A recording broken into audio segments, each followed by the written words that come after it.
रामकृष्ण परमहंस, माँ शारदा, स्वामी विवेकानंद जी का चरणों में नमन करते हुए मंच पे आसीन Swami Omkarananda ji, assistant professor Kalimuthu sir, retired assistant director Shri Chakravarthy sir, बाकी साधु संत, इस सभागार में उपस्थित सभी महानुभाव, मेरे युवा साथियों और प्यारे बच्चों, आज मुझे जो टॉपिक दिया गया है, successful life achieve by spiritual practices. Success क्या, किसको हम सक्सेस बोलेंगे? अगर हम अपने गोल को अचीव कर लेते हैं, हर एक अपने जीवन में कोई ना कोई एक लक्ष्य तय करता। लक्ष्य क्या है? जीवन में कुछ कर गुजरने की लक्ष्य। हर किसी का कोई ना कोई तमन्ना होता है। बचपन में माँ बाप आपको रास्ता दिखाते हैं, आपके पास में ये रास्ते हैं,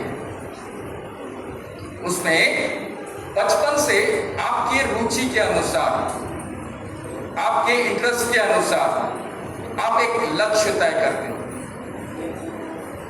केवल एक लक्ष्य से मात्र से ये काम नहीं हो जाता है। हमें एक लक्ष्य को मुख्य लक्ष्य रखते हुए साथ ही साथ हमारे पास में दूसरे ऑप्शंस भी होना चाहिए। आज ये टॉपिक में हमें डिस्कस करने की जरूरत क्या पड़ी? ये देश आज युवाओं का देश है। हमारे देश युवा देश है। जापान को ले लीजिए, चीन को ले लीजिए, वो आज युवा देश नहीं रह गया है, वो आज बूढ़ों का देश हो चुका है। उसमें ज्यादा लोग बूढ़े हैं। हमारे देश में आज ज्यादा संख्या किसका है? युवाओं का देश है। तो ये देश आज निकल पड़ा,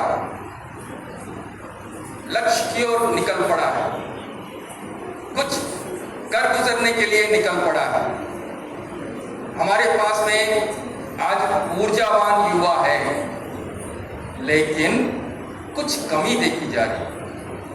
हमारे जो युवा हैं वो अपने लक्ष्य को तय करने में कहीं असमर्थ तो नहीं हो रहे। मैं आशावान हूं, लेकिन साथ ही साथ हमारे युवाओं को थोड़ा सा सतर्क करना चाहता हूं। जब विमान निकलती है या शिप निकलता है तो उसको चलाने का तरीका दो है। क्या क्या है? एक तो शिप को या विमान को निकालने के बाद में उसको पायलट चलाते हैं, हमारे थोड़े दूर जाने के बाद में उसको ऑटो पायलट में डाल दिया जाता है। ठीक, चलाने में आपका मेहनत लगता है। जब ऑटो पायलट में आप डाल देते हो तो वो अपने आप चलते जाता है, उसमें आपका मेहनत नहीं लगता है।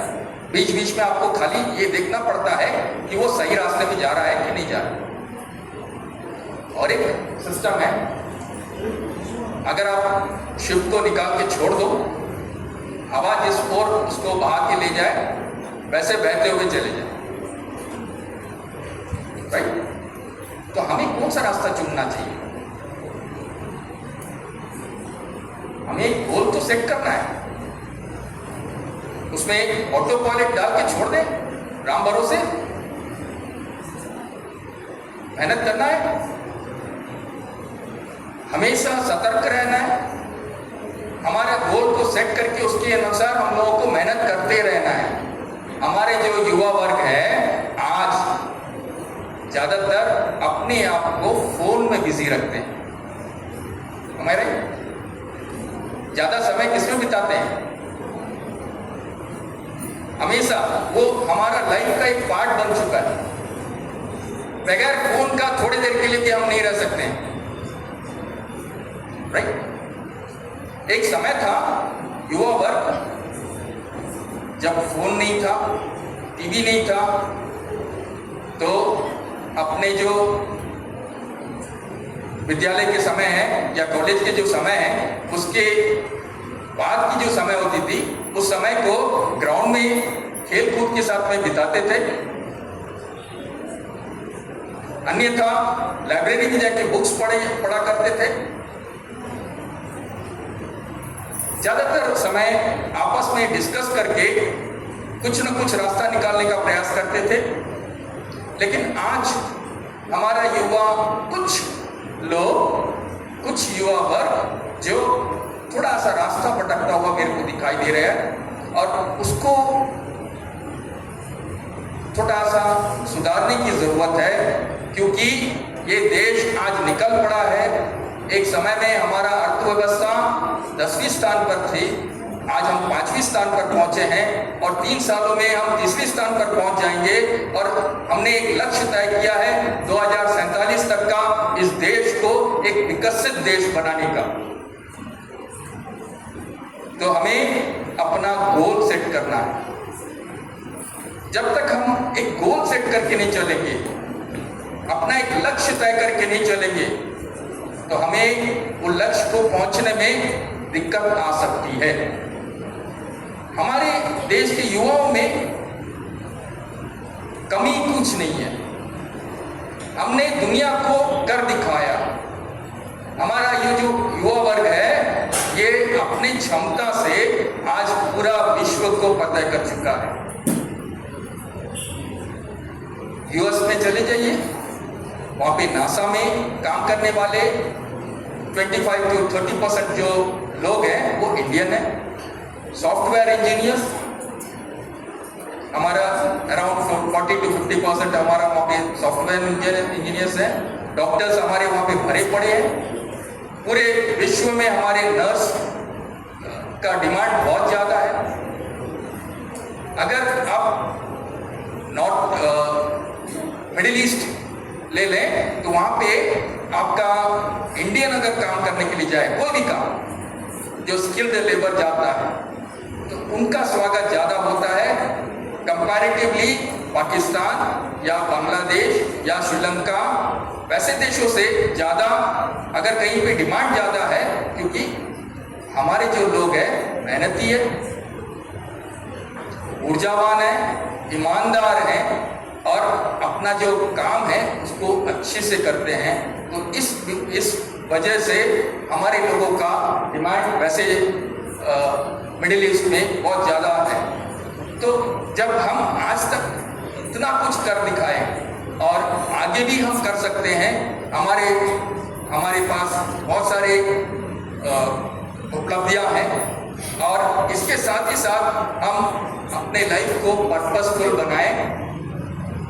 कुछ एक हमारा लाइफ का, जैसे कांडी बुद्धू सर बोल रहे थे कि हमारा लाइफ का एक पर्पस होना चाहिए।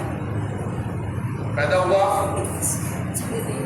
और कुछ नहीं कर पाया, चला गया, ऐसा नहीं होना चाहिए। हमारा लाइफ में कोई ना कोई एक पर्पस होना चाहिए। हम लाइफ में कुछ अपना कर दिखाएं। क्या करना है? बहुत कुछ करने की जरूरत नहीं है। आपके अंदर जो क्षमता है उससे अपने आप को साबित करिए। अपने आप को साबित करने का मतलब आप खुद अपना जो क्षमता है उसके मुताबिक आप रोजगार प्राप्त करिए और साथ ही साथ दूसरों को भी आप मदद करने का प्रयास करिए। समाज में अपना योगदान दीजिए। हम सामाजिक प्राणी हैं, समाज से हटकर हम नहीं रह सकते हैं। अगर अकेला हम तरक्की करना चाहें तो हम बिल्कुल तरक्की नहीं कर पाएंगे। अगर पूरा समाज को हम साथ में लेके चले तो हमारा तरक्की बखूबी हो सकेगा। हमारे लिए लक्ष्य, गोल जो है वो स्मार्ट गोल होना चाहिए। गोल ऐसा होना चाहिए, स्पेसिफिक होना चाहिए, अचीवेबल होना चाहिए। लेकिन ऐसा कोई गोल ऐसा ना सेट करे जिसको हम अचीव ना कर पाए। हमारे युवा वर्ग में कभी कभार ये देखा जाता है, बहुत बड़े बड़े गोल सेट कर लेते हैं और वैसे गोल अगर जब अटेन नहीं कर पाते हैं तो वो निराश हो जाते हैं। सबसे दुखद बात यह है, हमारा अंडमान निकोबार द्वीप समूह आत्महत्या में नंबर 1 है।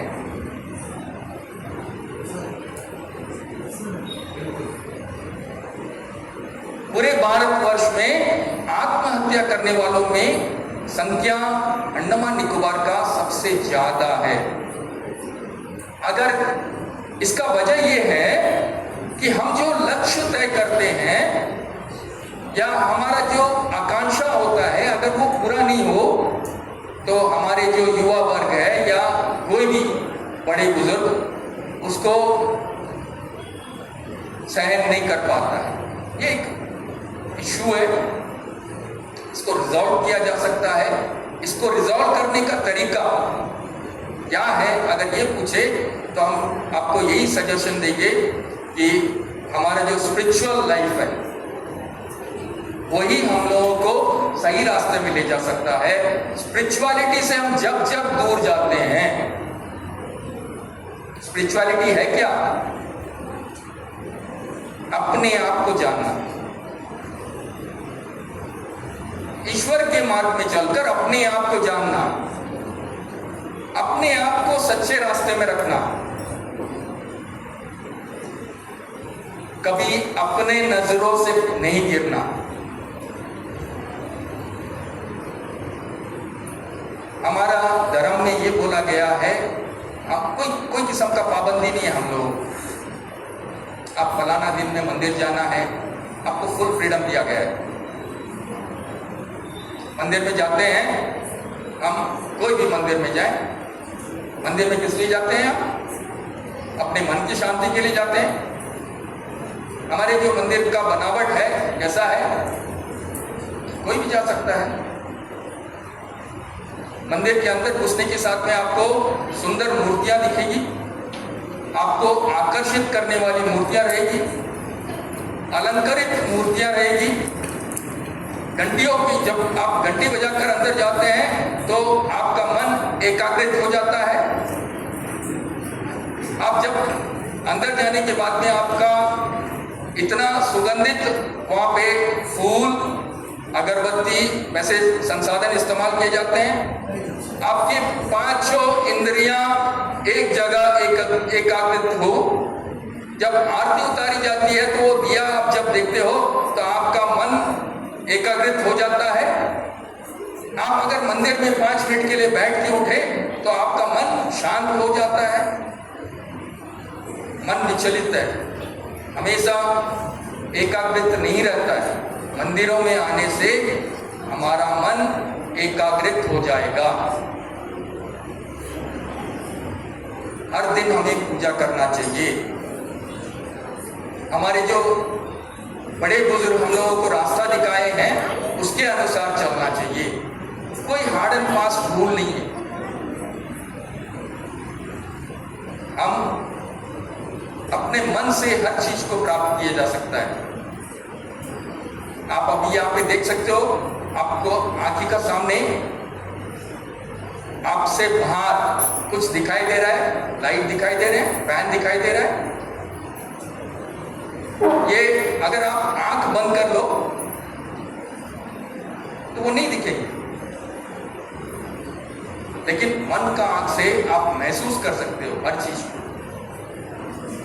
वो हमारा आत्मा, स्पिरिचुअलिटी है हमारा। और मन को एकाग्रित करना बहुत जरूरी है। अगर हम कोई चीज के लिए कमिट कर ले, वो कमिटमेंट से कभी दूर नहीं हटना चाहिए। हमें अडिग रहना चाहिए उससे कभी। और एजुकेशन बहुत इंपॉर्टेंट चीज है। हमें हमारे जो युवा वर्ग है वो एजुकेट हो, शिक्षित हो। शिक्षा का महत्व क्या है अगर मैं ये बताऊं, आप मन में एक ट्रायंगल बना लीजिए। उस ट्रायंगल में सबसे ऊपर पैसे वाले लोग, एक कॉर्नर में आप जो उच्च पद में लोग हैं उनको रखिए, और एक कॉर्नर में जो गरीब है या मिडिल एज के लोगों को रखिए। जो पैसे वाले लोग हैं वो अपने बच्चों का भविष्य के लिए इतने पैसे जमा करके रखे हैं तो उनका भविष्य कभी खराब नहीं जाएगा। उनके लिए उनका रास्ता निकालने के लिए उनका पेरेंट्स के पास में इतना पैसे हैं कि वो कहीं ना कहीं से वो रास्ता निकल जाएगा। और जो उच्च पद में है वो भी अपना बच्चों के लिए रास्ता निकाल सकते हैं क्योंकि वो ज्ञानी है, उनको पता है कहाँ से अपने बच्चों का भविष्य बनेगा।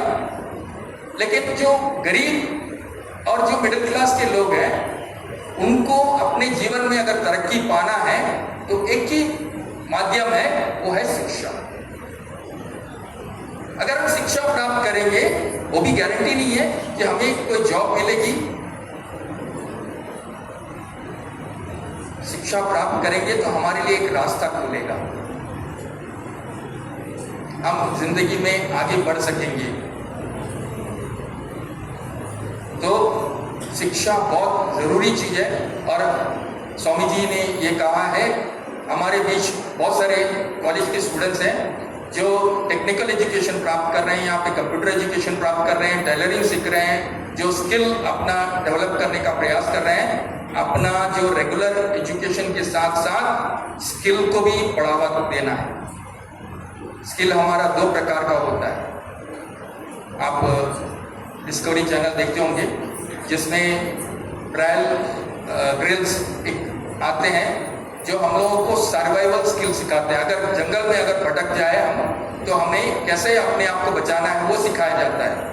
इसके अलावा जीवन में हर किसी को लाइफ स्किल सीखना बहुत ज़रूरी है। लाइफ स्किल क्या है?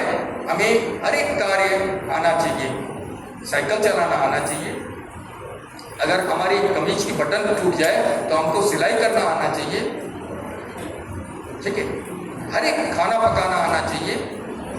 कोई भी परिस्थिति में अपने आप को डालने के लिए हम तैयार रहना चाहिए। आपको ऑलराउंडर बनना चाहिए। Am I clear to you? आपका अगर आप लक्ष्य को प्राप्त करना चाहते हैं तो अपना समय को आपको सदुपयोग करना चाहिए, टाइम को बर्बाद नहीं करना चाहिए। अब इलेक्ट्रॉनिक्स हमारे जीवन में तरक्की का एक संसाधन बनते जा रहा है, साथ ही साथ वो हमारे लिए एक ड्रॉबैक के तौर पर भी देखा जा रहा है। और हमेशा वर्तमान में जीना जरूरी है। लाइफ को एंजॉय करिए, कभी उदास होने की ज़रूरत नहीं है। बी पॉजिटिव, हर चीज़ को पॉजिटिव वे में लीजिए। अपने जो साथी हैं अच्छे साथियों को चुनिए, उनके साथ में अच्छा समय बिताइए और जीवन में हमेशा आगे बढ़ने का प्रयास करते रहिए। इसी के साथ मैं अपनी वाणी को यहाँ पे समाप्त करता हूँ। बहुत बहुत धन्यवाद।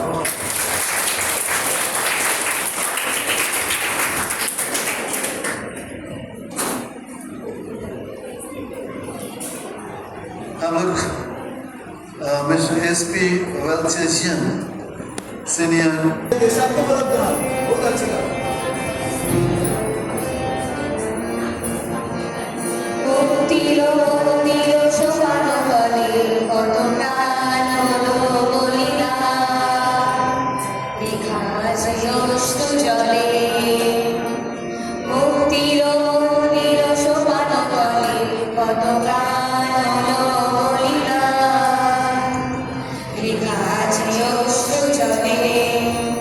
কত বিঘ্ন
स्वामी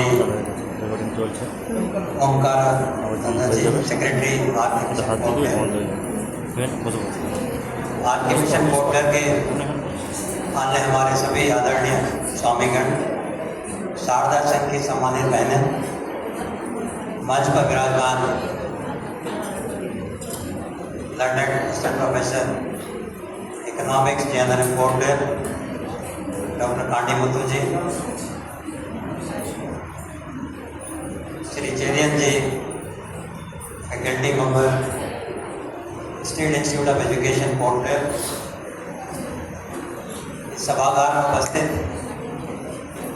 आज के इस कार्यक्रम के मैनेजमेंट कमेटी से जुड़े सभी सदस्यगण, युवा साथियों, प्यारे बच्चों, सबसे पहले तो मैं स्वामी से क्षमा चाहूँगा कि मैं बहुत ज़्यादा स्पीच देने के पक्ष में नहीं हूँ। हाँ, लेकिन जो एक दो बातें मैं आप लोगों के साथ शेयर करना चाहूँगा और ख़ास तौर पे श्रद्धेय स्वामी जी के सामने रखना चाहूँगा।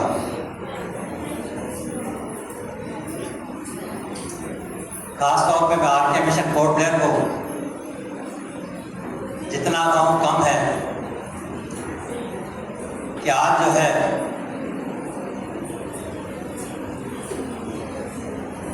जो समय की मांग है कि देश के युवाओं को जो है उनको अपनी पहचान समझनी चाहिए। हम भारतीय हैं और भारतीयता की पहचान क्या है वो जाननी चाहिए। इस भाव को ध्यान में रखते हुए आज जो यूथ कन्वेंशन 2024 का आयोजन किया गया, ये बहुत ही सराहनीय कार्य है। हम अपने आप को विश्व गुरु बनाने की ओर अग्रसर है। देश के आदरणीय प्रधानमंत्री, पूरे देश को जो है आज, पूरे विश्व को जो है आज एक तरह से वो लीड कर रहे हैं, सर्वमान्य नेता के रूप में जाने जाते हैं। और उनका प्रयास है कि भारत जो है आने वाले दिनों में, आने वाले वर्षों में विश्व गुरु बने। लेकिन युवा साथियों, ये काम इतना आसान नहीं और आसान है भी। जैसे कि हमारे सभी पूर्व वक्ताओं ने, लर्नड स्पीकर्स ने जो बातें आपके सामने रखी, और आप सबको भी मैं कहना चाहूँगा कि हाँ, हम मॉडर्न बने, हम एडवांस हों, लेकिन अपनी पहचान ना भूलें। हम डेवलपमेंट के साथ साथ एक भारतीयता की जो पहचान है, जिसके वजह से हम भविष्य गुरु माने जाएंगे, उसको अपने आप में बनाए रखें। ये बहुत जरूरी है। देश के महान सपूत स्वामी विवेकानंद की जीवनी को आप एक बार जरूर पढ़ने का प्रयास करें, समझने का प्रयास करें। जरूर जो है आपको अपने आप में बदलाव दिखाई देगा। और जिस प्रकार से हम सब ने अपील की है, जिस प्रकार से आरके मिशन पोर्ट ब्लेयर जो है लगा हुआ है हमारे युवाओं में, वो आदतों को डालने में, उन विचारों को उनमें ढालने में, उन विचारों को अपनाने में युवाओं को जो मदद कर रहा है, तभी जाके वो साकार होगा। मैं ये प्रोग्राम को मैं देख रहा हूँ और मुझे बिल्कुल सही बात लगी डॉक्टर कांडे मुथु जी की बात। मैं department of sports youth affairs में करीब 20-22 साल assistant director sports youth affairs रहा, और अंडमान निकोबार एडमिनिस्ट्रेशन इसका nodal department of sports youth affair है। स्वामी जी की जीवनी पे हम सिर्फ नेशनल यूथ डे हर साल 12 जनवरी को मनाते हैं, और ऑनेस्टली स्पीकिंग वो कार्यक्रम अगर सक्सेसफुल होता है तो because of RK mission Port Blair, इनके इनिशिएटिव से वो काम हम करते रहे। लेकिन वाकई में बहुत सारा काम जो होना चाहिए, स्वामी विवेकानंद जी की जीवनी से जुड़ा हुआ जो कार्यक्रम होना चाहिए, वो सही मायने में हो नहीं पाता, जिसका मुझे बिल्कुल जो है वो दर्द है।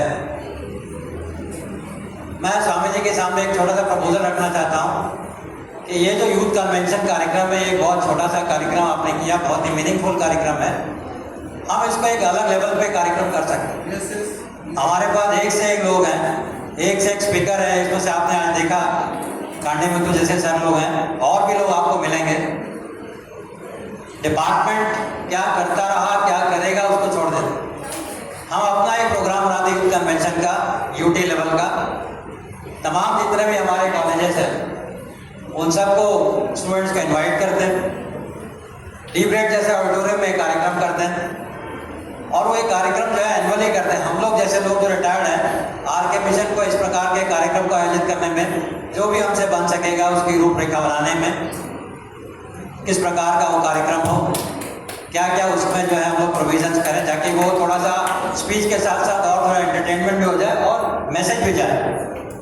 सब फिल्म शो साथ में, सॉन्ग जो बच्चे गा रहे हैं, इस तरह का भी कार्यक्रम करके एक अच्छा बेफिटिंग वे में जो है, it can be one day program, और वो एक अच्छे लेवल पे हम करें, तो मुझे लगता है कि ये काम और अच्छी प्रकार से हम कर पाएंगे। आज के स्तर पर मैं आरके मिशन पोर्ट ब्लेयर के प्रति दिल से आभार व्यक्त करता हूँ, जिन्होंने मुझे इस कार्यक्रम में आने का मौका दिया। और ख़ास तौर पे भाई शांता का नाम लेना चाहूँगा, वो आरके मिशन में अपना सहयोग जो है यहाँ की एक्टिविटीज़ में बहुत देर से देते रहे हैं। उन्होंने भी मुझे आपके माध्यम से आपका मैसेज मुझे दिया। मुझे बहुत अच्छा लगा स्वामी जी, आपने मुझे सम्मान दिया, ये मौका दिया आप लोगों के बीच अपनी बात रखने का। मैं आरके मिशन पोर्ट ब्लेयर के प्रति, यहाँ के तमाम जो वॉलंटियर्स हैं, आप सबके प्रति जो है दिल से आभार व्यक्त करता हूँ। धन्यवाद। जय हिंद।